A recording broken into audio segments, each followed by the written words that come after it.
What is your nephew, your niece, wherever, you know of more of mankind. They're all around you. You may or you may not know where they're coming from. Even if they're not part of your family, you may not know where they're coming from. And you probably don't know where they're going, like my life. Those that encounter me, and many of you who have encountered my life have no idea where I've come from, have no idea where I'm going. But you have that beam of light that you can shine on that piece of highway that you stand on. What are you going to do with it?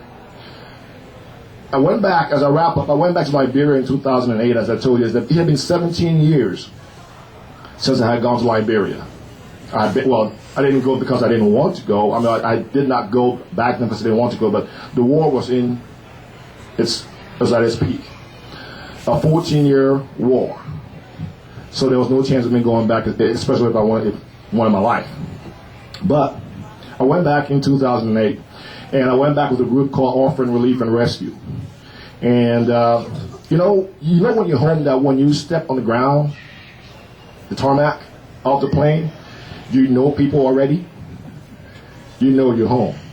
That's what it was. And I went to Liberia, and I saw these buildings that had been blown up and everything, and a lot of emotions running through my body. But I got a chance to also go back to Rick's Institute, where I went to school, where literally they called me a Rick's baby because I was born at a hospital, but from birth I lived on that campus. And the whole time I was in Liberia, all kinds of great emotions came to my body. Some tough, some rough to deal with, but a lot of emotions.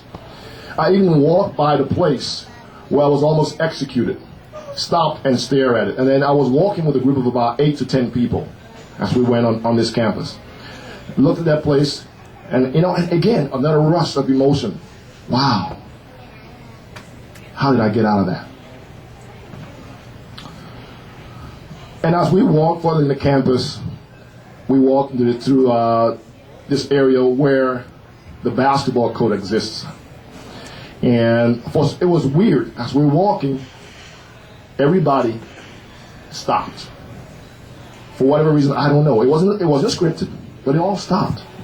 And I kept walking by myself and just walked on the basketball court, and I stepped on that court. And after all the emotions that I had already gone through, that particular emotion I could not contain. I could not stop crying. Because it just came rushing back to me.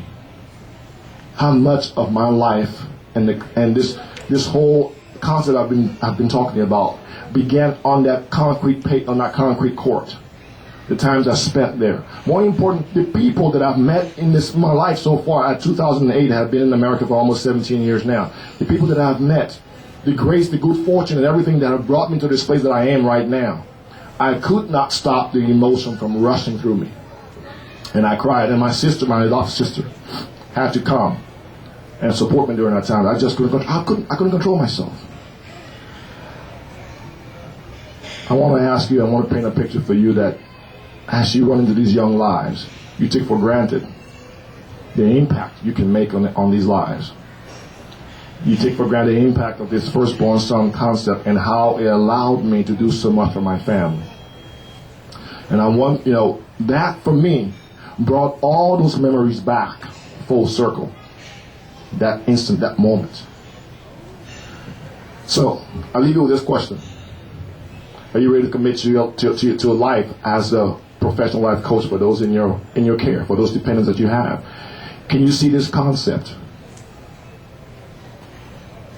impacting their life in a multi-generational aspect, and potentially changing our society? That's what this book is about. No intent but to become a community that turns our nation around from the nonsense that we're seeing right now, because we get a full grasp of what it means to be the firstborn son, much less understand the trickle-down effect that it brings, because it's far-reaching. It reaches far into our families and our society and our community. Commit to their lives, please. Thanks.